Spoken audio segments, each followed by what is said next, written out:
بسم الله الرحمن الرحيم الحمد لله رب العالمين وأفضل الصلاة وأزكى التسليم على المبعوث رحمة للعالمين سيدنا محمد وعلى آله وصحبه أجمعين وأشهد أن لا إله إلا الله وحده لا شريك له الإله المعبود والإله المقصود صاحب الكرم والجود وأشهد أن نبينا وحبيبنا محمد سيد الخلق والبشر اللهم صل وسلم وزد وبارك على سيدنا محمد أما بعد أيها الأحباب السلام عليكم ورحمة الله وبركاته أسأل الله عز وجل الذي جمعنا في هذا المكان أن يجمعنا فيه ونحن مخلصين له هذا العمل وأن يجمعنا عنده في مستقر رحمته ودار كرامته إنه قريب مجيب كريم. أما بعد أيها الأحباب, Allah subhanahu wa ta'ala nous dit dans le Coran فَمَنْ يُؤْمِنْ بِرَبِّهِ فَلَا يَخَافُ بَخْسًا وَلَا رَهَقًا. Et quiconque croit en son Seigneur ne craint alors ni diminution de récompense ni oppression. La foi, l'iman, est la chose la plus sublime qu'on a dans nos cœurs. Et la chose la plus importante, elle est tout simplement l'action la plus méritoire auprès d'Allah subhanahu wa ta'ala. Et cette foi est composée de deux parties. Al-imanu shatran. الشطر الأول هو شكر لله تبارك وتعالى. La première partie, c'est d'être reconnaissant, c'est de remercier Allah subhanahu wa ta'ala pour ses nombreux bienfaits qui nous parviennent nuit et jour, qui nous parviennent sans lui avoir demandé tabaraka wa ta'ala. On lui demande, mais il nous donne tellement de choses, même sans avoir demandé quoi que ce soit à lui subhanahu jalla fi'ulah. Et la deuxième moitié, sabrun li mardatillah.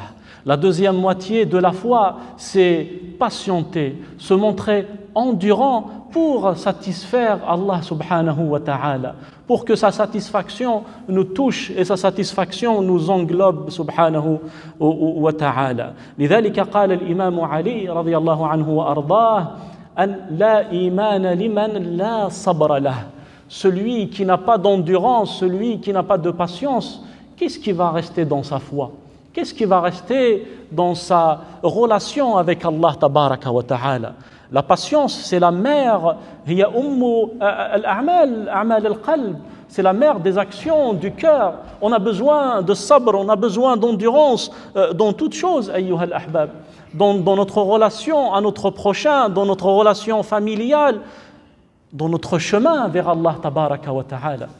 On a besoin de patience pour accomplir le bien, pour faire le bien. On a besoin de patience pour s'éloigner, pour ne pas toucher au haram, aux mauvaises actions, au mal. On a besoin de patience pour accueillir notre destin, pour accepter ce que Allah azza wa jal a mis sur notre chemin, les épreuves qui nous ont touchés ou qui peuvent nous toucher dans l'avenir. L'endurance, la patience ne doit en aucun cas quitter l'un de nous. الصبر أيها الأحباب هو الامتناع على فعل ما لا يحسن.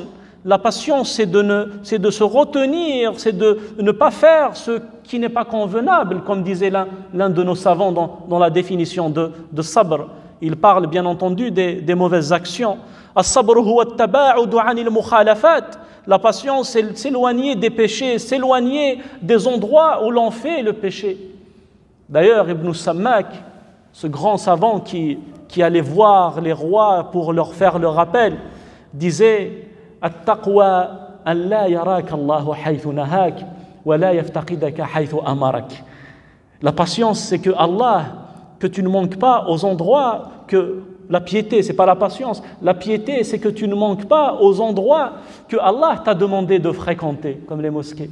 Et surtout, de ne pas qu'il te trouve dans les endroits qu'il t'a défendu d'y être, comme les assemblées où l'on parle sur les gens, comme les endroits où ce qui déplaît à Allah Azza wa Jal est fait, etc. هذا هو الصبر أيها الأحباب. الصبر تجرع المرارة بلا تعبس. Écoutez cette définition. C'est de goûter à la difficulté, c'est de goûter aux épreuves sans se plaindre. Ça, c'est la patience. As-sabr al-isti'anatu billah li fi'l at-ta'at. C'est de se remettre à Allah, c'est de s'aider d'Allah subhanahu wa ta'ala pour faire les bonnes actions. Et celui que Allah n'aide pas ne peut rien faire.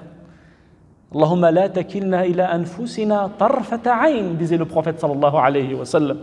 Ya Allah, ne nous laisse pas pour nous-mêmes, ne serait-ce un œil quand un clin d'œil. Ce moment-là, ce court moment, on doit toujours être sous la protection et sous l'aide d'Allah Azza wa Jal.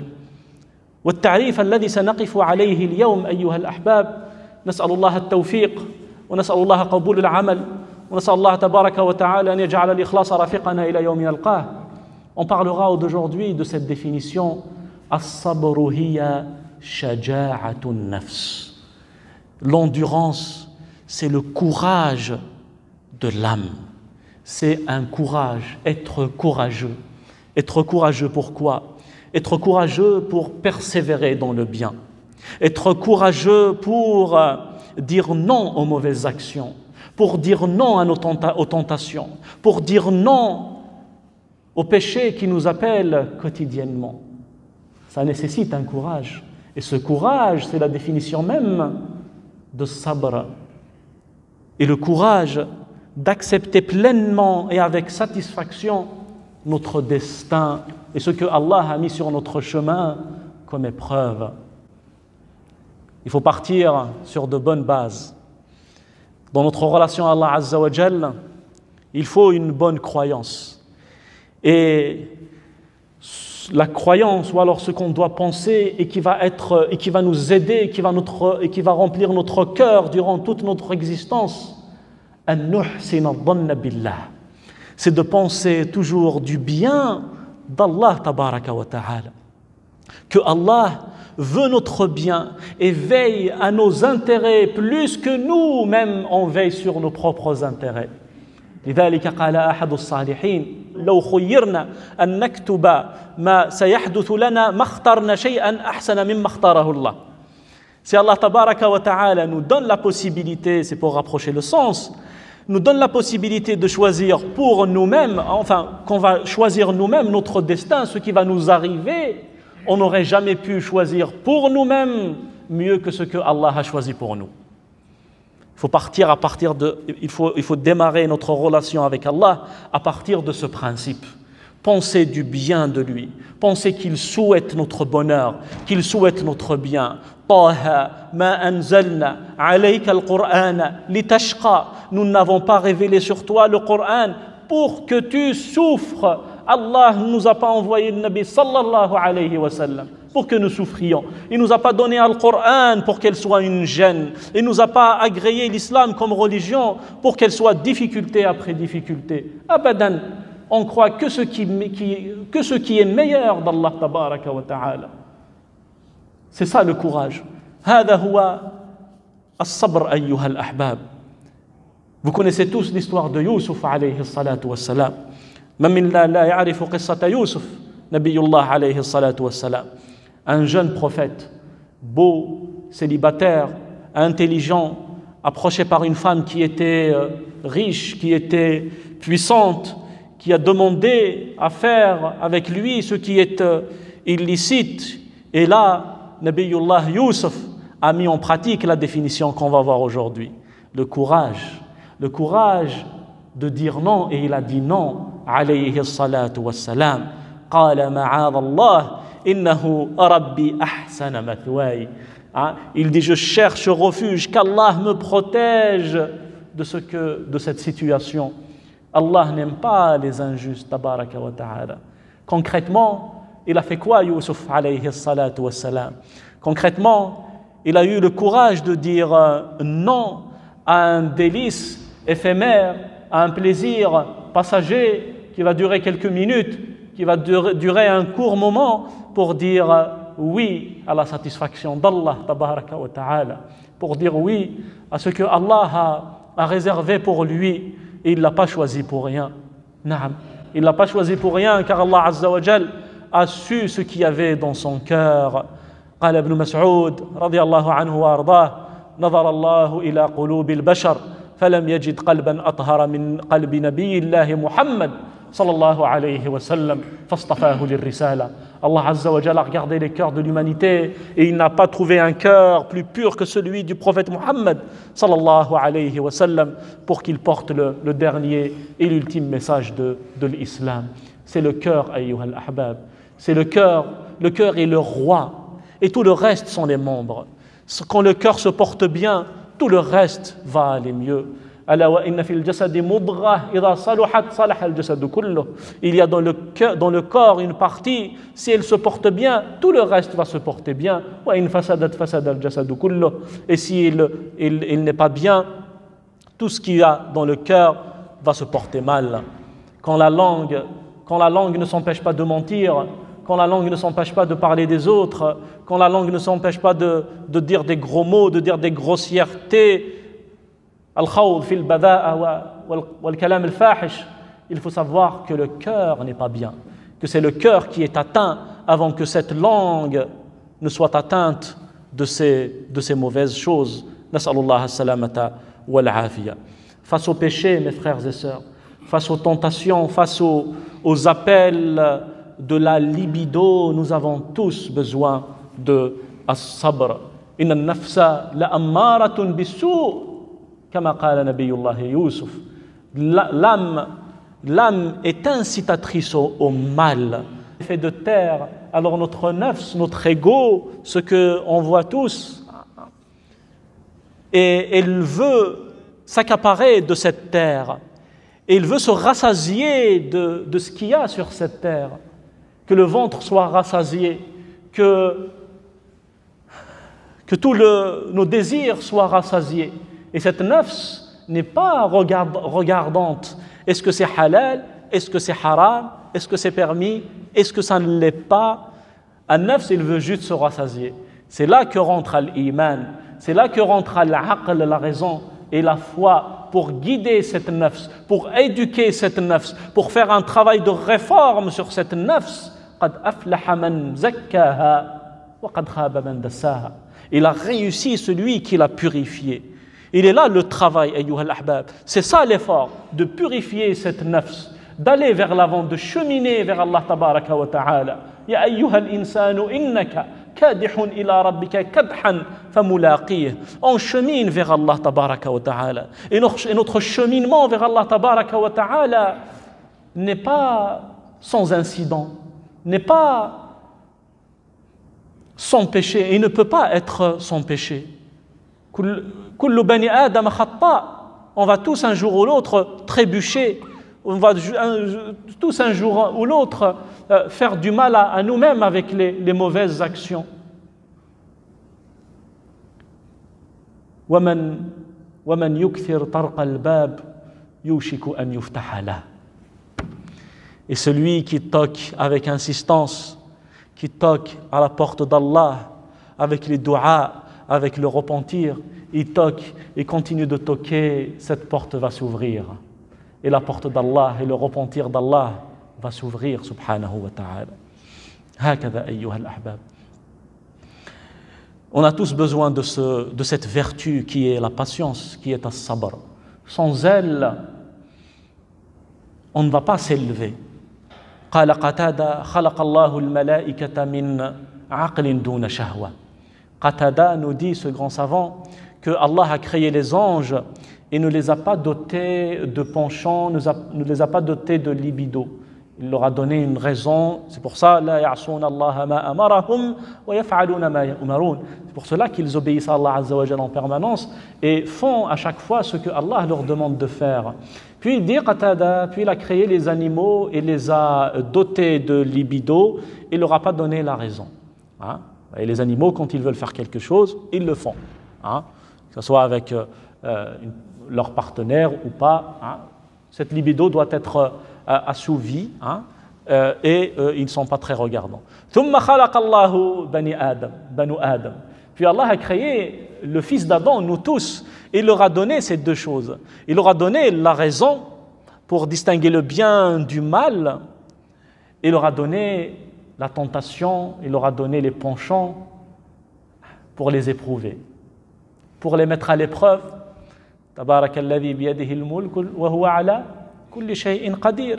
Béni soit celui dans la main de qui est la royauté, il est de toutes choses capable. Alladhi khalaqa al-mawta wal hayata liyabluwakum ayyukum ahsanu amala. Il a créé la mort et la vie pour vous éprouver qui d'entre vous est meilleur en œuvre. L'épreuve doit exister.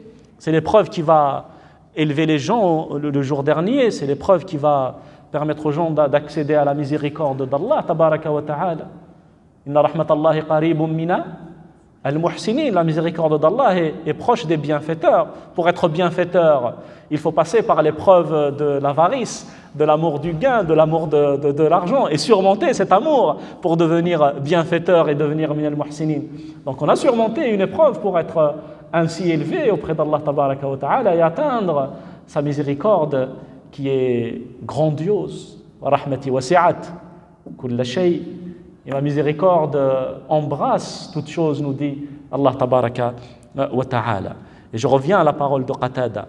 Donc il a créé les anges sans penchant, a créé les animaux sans raison, a créé l'humain avec une raison et des penchants. Et là il dit, si l'homme se surpasse avec la patience, avec l'effort, avec la confiance en Allah Azza wa Jal et dépasse ses penchants et fait abstraction à ses désirs interdits, il devient meilleur que les anges.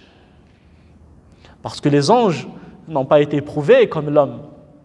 Mais si, malgré cette raison, malgré la révélation, malgré les messagers et les prophètes et les avertissements et les bonnes nouvelles et les promesses du paradis et les avertissements de la punition, il continue à obéir à Shaitan, continue à obéir à ses penchants, à répondre à ses désirs, alors celui-là, je vous laisse deviner la suite. Subhana Allahil Azim. هكذا أيها الأحباب. لابد من البصيرة. Al-Basira, contrairement à Al-Basar, Al-Basar c'est la vue et Al-Basira c'est de voir les choses dans leur réalité.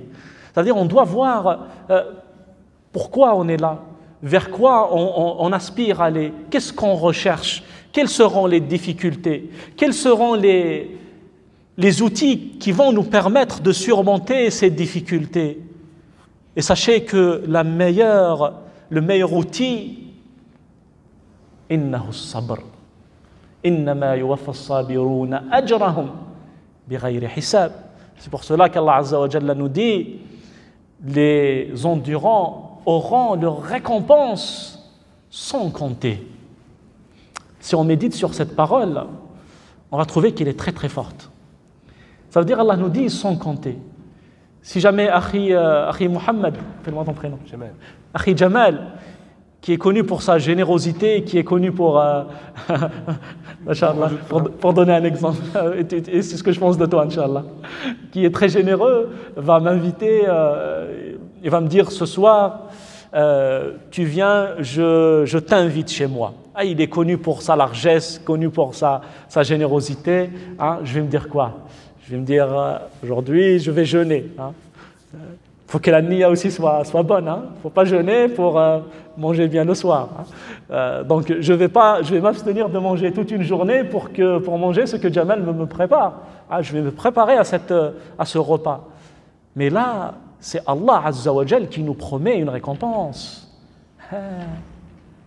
Qui s'est défini comme étant Al-Wahhab, comme étant Al-Razzaq, comme étant Al-Ghani, comme étant le très riche, et comme étant celui qui donne la subsistance et qui couvre de toutes bonnes choses.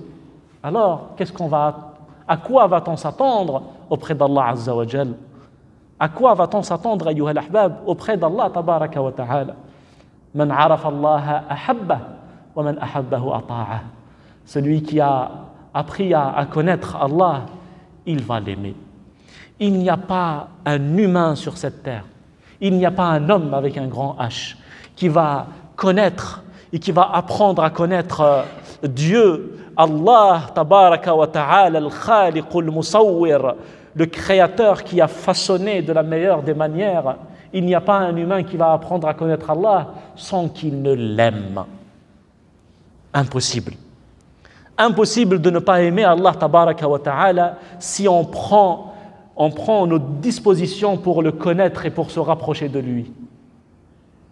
Tous nos problèmes, ayyuha al-ahbab, tous nos maux, tous nos soucis spirituels émanent de notre méconnaissance d'Allah Azza wa Jal.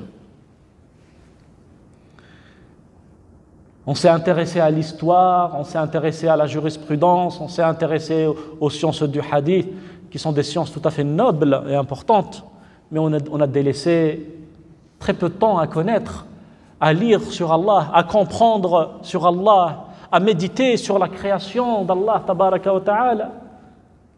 Tafakkuru sa'a khayrun min qiyami layla. Le fait de méditer un court moment est meilleur que de prier toute la nuit. Parce que cette méditation va faire que ton cœur va aspirer à son Créateur, va vouloir tashtaq ila Allah tabaraka wa ta'ala. Vous savez qui est le meilleur délice du paradis? En fait, on dit que man dhaqa jannat ad-dunya dhaqa jannat al-akhirah. Celui qui goûte au paradis de cette vie, il y a un paradis dans cette vie, oui. Le paradis existe déjà sur terre. Je vais vous donner là les arguments. Celui qui a goûté à ce paradis va goûter au paradis de l'au-delà. Vous savez, dans l'au-delà, Allah Azza wa Jal va combler les gens du paradis par toutes sortes de bienfaits. Et puis, il va les appeler pour qu'ils le voient, pour qu'il se montre à eux, tabaraka wa ta'ala. Allahumma la tahrimna ladhata an-nadari ila wajhika al-karim. Ya Rabbal Alamin. Et Allah Azza wa Jal va se montrer à eux. Et c'est là qu'ils vont goûter à la meilleure chose de ce qu'ils ont vu au paradis. Hein? Ils ont vu les paysages, ils ont vu les couleurs, ils ont vu la nourriture, ils ont vu les ruisseaux, ils ont vu ma la aynun ra'at wa la udhunun sami'at wa la khatara ala qalbi bashar. Ils ont vu des choses qu'ils n'ont même pas pu imaginer, tellement ils sont sublimes. Et là, ils vont regarder la meilleure des choses. Le meilleur de ce qu'a le paradis. Allah, dhalikumullahu rabbukum, khaliqu kulli shay. Tel est Allah, votre Seigneur, créateur de toutes choses. Ils vont le voir. Et les hadiths, quand on regarde bien les hadiths de Nabi sallallahu alayhi wa sallam, on se rend compte que Allah Azza wa Jal, on pourra le voir une fois par semaine, le vendredi. Mais dans d'autres hadiths, il dit Nabi sallallahu alayhi wa sallam, certaines personnes vont voir Allah Azza wa Jal bukratan wa ashiya, le matin, puis le voir le soir. Qui sont ces personnes? C'est les gens qui ont connu Allah dans ce monde. C'est pour cela que celui qui a connu Allah, qui a connu d'Allah la grandeur de sa miséricorde, la grandeur de son pardon, la grandeur de sa bonté, celui-là a goûté à l'un des meilleurs délices du paradis. Connaître Allah et vivre avec Allah. C'est ça qu'Allah attend de nous. Vivre avec Allah, c'est-à-dire notre relation avec Allah. Ne jamais l'oublier avec le dhikr. Ne jamais l'oublier dans les du'as. Notre cœur pense en permanence à lui, tabaraka wa ta'ala. On ne pense que du bien de lui. On l'aime son envoyé, sallallahu alayhi wa sallam. C'est ça, vivre avec Allah, subhanahu jalla fi'ula. وأما من خاف مقام ربه ونهى النفس عن الهوى فإن الجنة هي المأوى. Allah nous dit, quant à celui qui aura redouté de comparaître devant son Créateur, il a eu la crainte d'Allah tabaraka wa ta'ala. Il n'a pas touché à ce qui est illicite. Il a redouté de décevoir Allah tabaraka wa ta'ala. C'est ça la piété.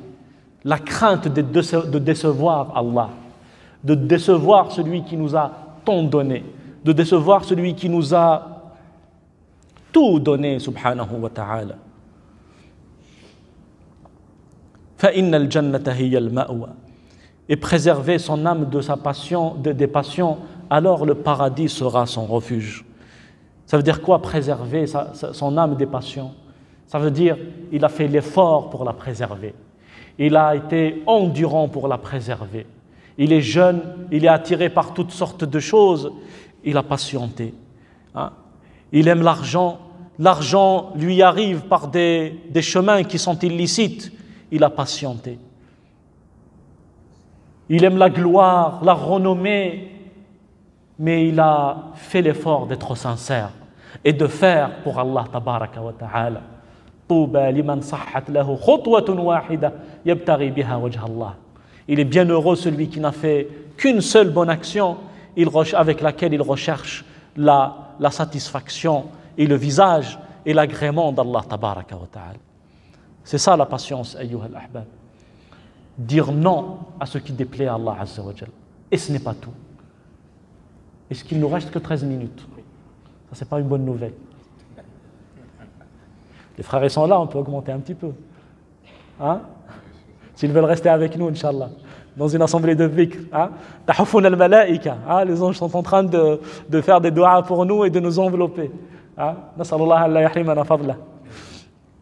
Donc la récompense, c'est que le paradis sera le refuge de celui qui aura fait cet effort, ayyuha al-ahbab. La mawdi'u sawti ahadikum fil jannah khayrun min ad-dunya wa ma fiha. L'endroit où quelqu'un d'entre nous va poser un petit bâton au paradis, cette petite surface, 20 cm ou plus ou moins, est meilleure que toute la vie de tout ce monde, avec tout ce qu'il contient comme richesse, depuis Adam jusqu'à la fin des temps. Donc comptez combien de richesses, combien de milliards ont transité durant toute cette période. Il suffit de peu, ayyuha al-ahbab, il suffit de peu pour accéder à la miséricorde d'Allah Azza wa Jal. Allah Azza wa Jal a donné tant de choses à des gens qui ont fait des actions qui ne sont pas si immenses que cela. Un homme dans les peuples d'avant, min Bani Israël, il a été rapporté que cet homme a adoré Allah durant 70 ans. Et un jour, il a fait un péché important. Alors, Allah tabaraka wa ta'ala a enlevé toutes les bonnes actions qu'il a fait durant ces 70 ans. Ahbata amalah wal a'yadu billah. Il a rendu ses œuvres et ses actions vaines. Et là, cet homme, un jour, marchant dans la rue, a observé un homme qui était très pauvre. Il avait un morceau de pain. Il a donné juste un petit morceau à ce pauvre. Et là, le texte nous dit, Allah tabaraka wa ta'ala ghafara lahu dhanb, il lui a pardonné le péché qu'il a commis, wa radda ilayhi amalah, et il lui a redonné les actions qu'il a fait depuis 70 ans. Vous connaissez l'histoire de la femme qui a donné à boire à un chien. Vous connaissez l'histoire de l'homme qui a enlevé sur la route des gens des épines pour que les gens ne se blessent pas. Si on compare, quelle est l'intensité ou alors l'importance de ces actions face à Sami'a Allahu liman hamidah Rabbana wa lakal hamd, face à un recours, face à un sujoud, face à un wudu. Celui qui fait le wudu et qui fait la dua, Ashhadu an la ilaha illallah, ashhadu anna Muhammadan Rasulullah, Allahumma ja'alni min at-tawwabin wa ja'alni min al-mutatahhirin. Futihat lahu abwabul jannah ath-thamaniya yadkhulu min ayyiha sha'. Toutes les portes du paradis lui seront ouvertes grâce à cette dua après avoir fait les ablutions. Il choisira par laquelle il souhaite entrer. Il suffit de peu pour accéder à la récompense d'Allah tabaraka wa ta'ala. Wasta'inu bis-sabri was-salah. C'est pour cela qu'Allah Azza wa Jalla nous dit, et aidez-vous de la patience et trouvez de l'aide dans la salat, dans les du'a, dans le rappel d'Allah Azza wa Jalla. Celui qui a ces trois choses, il a une belle armure. Celui qui est armé de dhikr d'Allah Azza wa Jalla, du rappel, il n'oublie pas le rappel d'Allah. Celui qui est armé de dua, Allah est toujours dans son cœur, il revient à lui dans chaque situation, il l'invoque nuit et jour. Et celui qui a la patience, celui-là est bien entouré et bien protégé. Wasta'inu bis-sabri was-salah.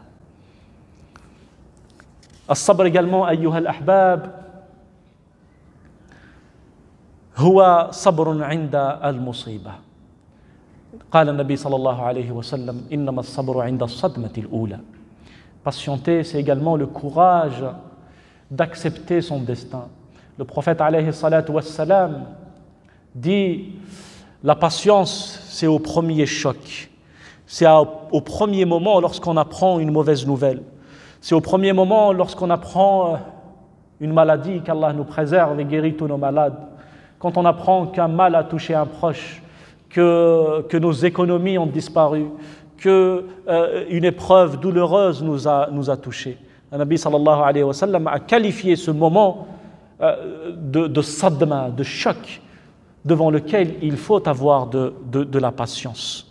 Lorsque le prophète sallallahu alayhi wa sallam a perdu le dernier de ses enfants, qui était Ibrahim, a dit sallallahu alayhi wa sallam, il était tout triste.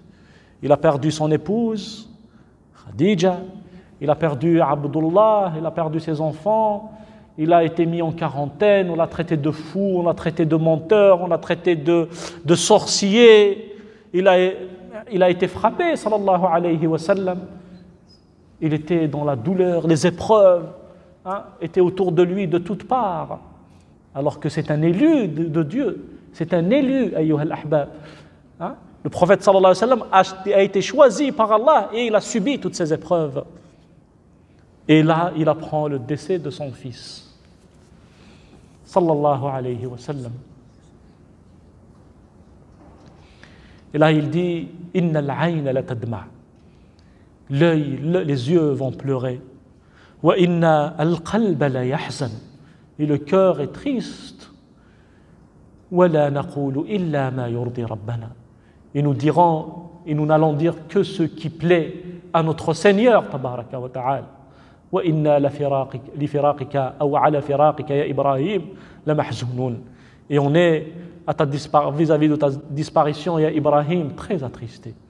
Il était triste, sallallahu alayhi wa sallam, mais il n'a jamais prononcé une parole qui déplaît à Allah. Il disait Allahumma inni raditu farda anni. Ya Allah, je suis satisfait de ce que tu m'as mis sur mon chemin, alors sois satisfait de moi. Alhamdulillah kama yanbaghi li jalali wajhihi wa 'azimi sultanihi. Les anges, cette dua, les anges n'ont pas pu l'écrire. N'ont pas trouvé de la place pour l'écrire tellement il est immense en récompense. Quand on dit Alhamdulillah comme il se doit à sa grandeur et comme il se doit à sa place. Oui. Quand on dit Alhamdulillah, ça veut dire qu'on remercie Allah pour tout ce qu'il nous a donné, pour les bonnes choses qui sont si nombreuses qu'on ne peut jamais compter, et pour les épreuves qu'il a mis dans notre vie. On dit également Alhamdulillah pour ces épreuves. Alhamdulillah, ce n'est pas uniquement pour la belle voiture, le beau ou les beaux appartements, ou les enfants et tout le reste. On dit aussi Alhamdulillah pour les épreuves. Parce que ces épreuves nous élèvent en degré, nous donnent une place plus importante auprès d'Allah. Ces épreuves effacent nos péchés. Le Nabi sallallahu alayhi wa sallam, c'est un hadith que je répète pratiquement dans toutes mes conférences parce qu'il résume tout. Il dit l'homme va avoir une place élevée auprès d'Allah Azza wa Jal. Inna lil 'abdi makanatan 'inda Allah lan yudrikaha bi'amalihi, qu'il ne peut jamais atteindre avec ses œuvres, avec ses salawats, avec ses petites prières où il pense à toute chose sauf à la salat, ou alors par les petits versets du Coran qu'il lit ici et là, ou par les centimes qu'il donne ici et là. Nas'alullah at-tawfiqa lil 'amal as-salih. Nos œuvres ne valent rien en réalité devant ne serait-ce qu'un bienfait d'Allah Azza wa Jal. Et donc, l'homme, il a une place élevée auprès d'Allah, mais il ne pourra jamais atteindre cette place grâce à ses œuvres. Alors Allah va l'éprouver. Il va mettre sur son chemin des épreuves, et des épreuves, et des épreuves, grâce auxquelles il va l'élever en degré, grâce auxquelles il va lui pardonner ses péchés jusqu'à atteindre ce degré.